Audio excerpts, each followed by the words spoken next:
sẽ là video part 2 dành cho những bạn nào muốn có tips trị thâm mông. Và cái này còn có thể trị cho cả thâm bẹn háng nữa. Tóm lại, đây là video để hướng dẫn mọi người cách trị thâm mông bẹn háng. Đấy, bây giờ là thời kỳ của những trái đào đúng đính đúng không? Tức là những cái mông quả đào ấy. Nói chung, đối với mình thì bây giờ mông đẹp nó có nhiều khi nó còn quan trọng hơn là ngực đẹp hay là mặt đẹp. Không, mặt đẹp thì tất nhiên là vẫn quan trọng rồi, nhưng mà mông đẹp cũng là một thứ rất quan trọng. Tại vì bây giờ thì kiểu cái trào lưu vòng 3 nó được tôn vinh rất là nhiều. Kiểu phụ nữ thì ai cũng thích được có được vòng 3 nảy nở ấy. Mà nó là trào lưu từ Mỹ đổ sang. Đấy, thì khi mà chúng ta mặc những cái quần như kiểu body suit này, hay là mặc đồ bơi, hoặc là bây giờ đồ lót thì cũng hay mặc quần kiểu thong, quần lọt khe các thứ ấy, thì bắt buộc là mông của chúng ta phải mịn. Còn nếu không ấy, xấu thì che đi, còn đẹp đẽ thì khoe ra, xấu xa thì đậy lại, đúng không? Nếu mà mông mịn và trắng thì mới khoe được. Còn nếu mà mông mà thâm, sần sùi, có mụn mẩn đỏ thì tốt nhất là các bạn phải che đi, vì trông nó sẽ rất là kỳ. Các bạn biết đây là mông là cái phần da mà gọi là dày nhất của cơ thể của mình. Bởi vì chúng mình sẽ ngồi trên mông rất là nhiều, đúng không? Mình ngồi rồi mình cọ mông khắp mọi nơi trên cái thế giới này. Thì đừng hỏi tại sao da mông của chúng ta bị thâm và bị sần sùi hơn những chỗ khác. Đấy là do kiểu chúng ta cọ sát quá nhiều thôi. Thì mông của mọi người nó còn phụ thuộc vào cơ địa nữa. Có những người thì da mông còn đẹp hơn cả da mặt, nên là cơ địa luôn. Ví dụ như, thôi mình không nói ra, nhưng mà nói chung là mình đã gặp một số người như thế. Còn như mình ấy thì là da mông khá sần sùi. Da mông của mình nó giống với cả cái phần da đầu gối của mình, là nó hơi thâm và sần sùi. Và ngày xưa thì còn hay có mụn cơ. Thế nhưng mà bây giờ thì mình đã cải thiện rất là nhiều rồi. Nếu bạn nào mà đã xem cái video trị thâm mông của mình từ giờ này năm ngoái, gọi là phần 1 á, thì các bạn sẽ biết một số cái cách mà mình dùng để trị thâm mông. Và không biết mọi người áp dụng thì có thấy hiệu quả không. Còn chính những cái cách đấy là những cái cách làm cho vòng 3 của Hana khác hoàn toàn. Đến năm nay thì mình đã nghĩ ra được một số những cái tips mới còn hay hơn. Và bây giờ mình sẽ chia sẻ cho mọi người xem. Đây gọi là video trị thâm mông bẹn háng part 2.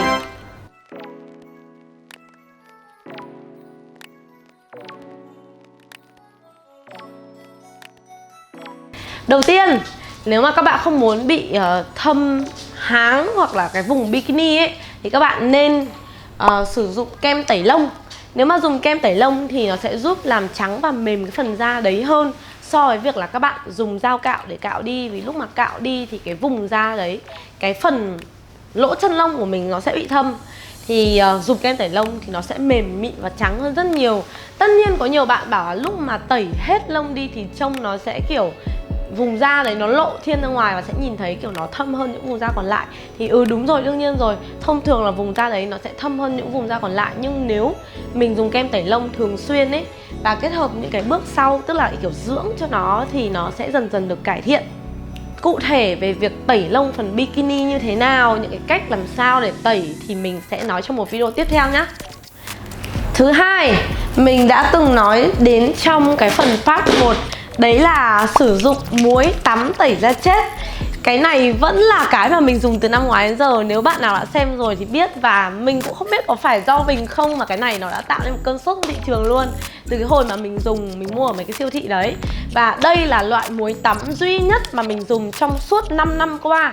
Tại vì tất cả những loại khác mình mua về thì khi mà mình bôi lên da nó đều bị hòa tan vào với nước tắm, với cái nước trên người của mình ấy. Thì cái này ấy, cái hạt nó to hơn rất là nhiều, nên nó không bị tan đi và nó có tác dụng làm trắng vùng da bị thâm. Ví dụ như là nách, bẹn háng. Cái này là muối tắm Yoko, đây này, dùng cho nách và vùng bikini, vùng cô bé. Và nó có tác dụng làm trắng. Thì các bạn hãy lấy cái này ra này, và các bạn cọ vào hai bên bẹn này, cọ vào vùng bikini này. Nhớ là phần trên thôi, đừng cho vào cái phần kiểu âm đạo của mình thì nó sẽ bị nhạy cảm ấy, nó sẽ bị sót vì nó là muối mà. Và các bạn hãy kì phần mông thật là lâu vào. Cái phần mông ấy, kì vào cái này xong nó mịn ngay lập tức luôn. Nhưng mà các bạn đừng kì kiểu gian dối nhé. Các bạn phải kì kiểu mân mê lâu xong đổi bên này, xong đổi bên kia kiểu tầm 3-5 phút gì đấy nhá. Và cũng như phần 1 thì chu trình skincare cho da mông bẹn háng của mình bây giờ vẫn có sơ mướp. Cái này vẫn là cái không thể quên được. Thế nhưng các bạn đừng dùng nó chung vào cái ngày mà các bạn tẩy da chết bằng muối. Vì tẩy cái này xong là da các bạn nó đã bị kiểu nhạy cảm và bị mỏng đi rồi. Nếu bạn còn lấy cái này mà bạn chà nữa thì nó sẽ làm cho bạn bị tổn thương rất nhiều. Nên là các bạn cứ dùng kiểu cách ngày, 1 tuần 2 lần thì các bạn tẩy bằng cái này. Còn những cái ngày còn lại ấy thì các bạn dùng sơ mướp. thế là tốt nhất. Sơ mướp này nó rất là đau luôn các bạn ạ. Cái này thì mình không dùng cho vùng bẹn và vùng bikini, tại vì là nó đau ấy, mình cảm giác kiểu nó bị thô lỗ. Nhưng mà chà mông thì đỉnh cao. Các bạn cứ lấy nó, các bạn chà mà kiểu phải chà mạnh vào. Nói chung tại da mông của mình dày ấy, nên là mình kiểu chà mạnh thì nó sẽ mịn trông thấy luôn. Và các bạn nhớ là ngày nào cũng phải chà, ngày nào cũng phải chà. Cái mông nó cũng như cái mặt của mình ấy, các bạn phải skincare cho vùng mông cũng như là chăm sóc cho da mặt hàng ngày thì mông mới đẹp được. Và đây chính là khám phá mới của mình trong năm nay. Và nó là cái phần duy nhất khác so với tập 1. Đấy là Paula Choice BHA. Chúng ta mới nghe đến BHA dành cho da mặt đúng không? BHA thì là một cái loại tẩy da chết hóa học, và nó sẽ làm đi sâu vào trong những cái lỗ chân lông dưới da của mình và lấy đi những cái bụi bẩn bằng hóa học chứ không phải là do vật lý. Cái này là do vật lý này, chà. Cái này cũng là do vật lý này, chà. Nhưng cái này thì là hóa học. Và các bạn biết không, ai là người nói cho mình cái phương pháp này các bạn biết không? Đấy chính là anh Dino Vũ. Nếu mà anh xem video này thì em cảm ơn anh, bởi vì sau khi em mua cái này thì mông em đã mịn hơn trước rất nhiều.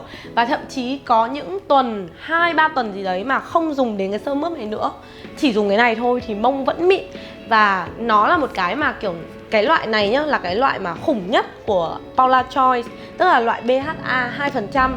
Ngoài ra sẽ có những cái body lotion khác là cái loại AHA, thì nó sẽ dùng cho những cái phần da mà kiểu ý là kiểu bạn nào mà không sần sùi lắm. Nhưng mà mình ấy thì mình phải dùng cái mà khủng nhất, tại vì mình muốn thấy cái sự khác biệt rõ nét nhất, nên là mình mua cái này. Ngoài việc bôi vào mông ra thì mình còn bôi nó vào cả mặt trên của đùi, bôi vào đầu gối, bôi vào khuỷu tay và bôi vào phần ngực. Tại vì vùng ngực của mình ấy nó cũng rất là hay bị mụn. Mình cũng không biết sao chắc tại vì mình hay đi tập thì kiểu mồ hôi nó đọng lại đây ấy, thì nó rất dễ bị lên mụn này. Bây giờ đang có 1-2 con luôn. Đấy thì sử dụng cái này chỉ 2-3 ngày thôi các bạn sẽ thấy hết mụn ngay ở vùng ngực. Còn nếu mà các bạn dùng vào vùng mông nhá, thì chỉ đến sáng hôm sau các bạn sẽ thấy da mông mịn hơn rất nhiều. Và nó rất là trắng. Nói chung mọi người phải thử đi. Cái này kiểu thần thánh cực kỳ, đỉnh cao. Video này thì mình không có quảng cáo hay tài trợ gì cho Paula Choice hết, mà nó hoàn toàn là cái trải nghiệm thực tế và cái kinh nghiệm mà mình muốn chia sẻ với mọi người. Thế nên là nếu các bạn hỏi mình mua ở đâu thì mình sẽ khuyên các bạn là hãy cứ lên Tiki hoặc Shopee hoặc bất cứ nơi nào đấy mà bán chính hãng.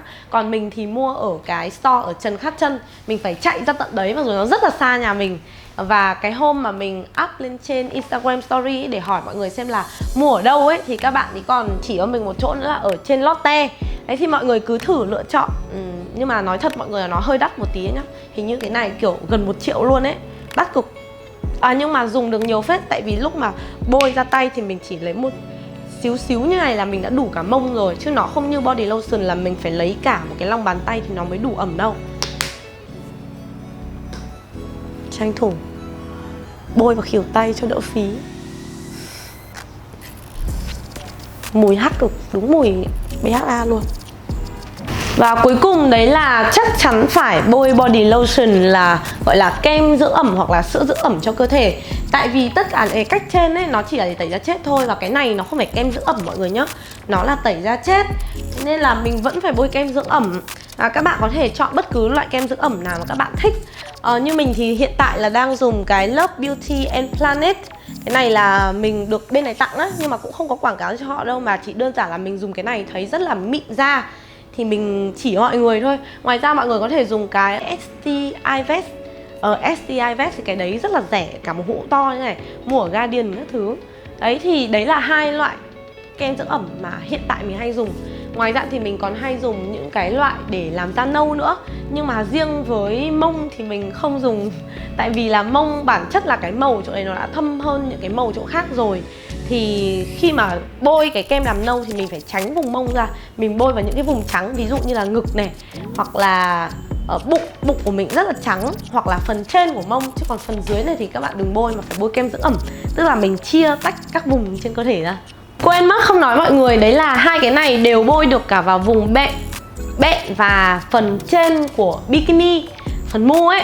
Các bạn nhớ là phải bôi vào, tại vì nếu mà cái vùng bẹn mà cũng được tẩy da chết và bôi kem dưỡng thì các bạn sẽ thấy nó sáng màu lên rất là nhiều. Rồi, video ngày hôm nay thì kết thúc ở đây. Đây là một cái tips mà nhiều bạn hỏi mình và mình rất là tự hào, bởi vì là Mình có lẽ là người nghiên cứu về vùng mông rất là nhiều. Chả biết sao nữa nhưng mà mình rất thích mông đẹp. Đấy, như các bạn biết là mình thà béo để có mông đẹp còn hơn là gầy mà mông lép. Gầy mà mông lép kiểu mông lép đít tóc, kiểu đít nhọn nên là mình không thể nào mà chịu được ấy. Mình thấy kiểu nhìn nó kỳ cục ấy. Tóm lại là trai hay gái thì lốp cũng phải căng. Đấy là tiêu chí của mình. Mà lốp mà đã căng á là phải tròn, trắng, mẩy. Thân em vừa trắng lại vừa tròn, bởi nổi ba chìm với nước non. Đấy, kiểu như thế. Mọi người hãy thử tất cả những cái tips này của Hana đi xem có hiệu quả không. Và Hana đảm bảo là sẽ hiệu quả. Tại vì mình đã áp dụng kiểu 4-5 năm lại đây rồi. Đây là kiểu video phần 2 rồi cơ mà. Nên là nếu các mọi người áp dụng mà thấy hiệu quả thì đừng quên comment dưới này để ủng hộ Hana. Với cả chia sẻ cho những cái bạn khác, các bạn thì cũng biết ấy. Thì các bạn ấy đọc được, các bạn sẽ càng có động lực để các bạn ấy tin tưởng và làm theo. Chứ còn kiểu mình cứ im đi thì mọi người lại nghĩ là kiểu quảng cáo gì đấy. Nhớ nhá. Đừng quên bấm nút subscribe cho kênh YouTube của Hana và bấm nút quả chuông để nhận được thông báo khi Hana up video mới hàng tuần, hàng ngày. Hẹn gặp lại mọi người sau nhá. Bye.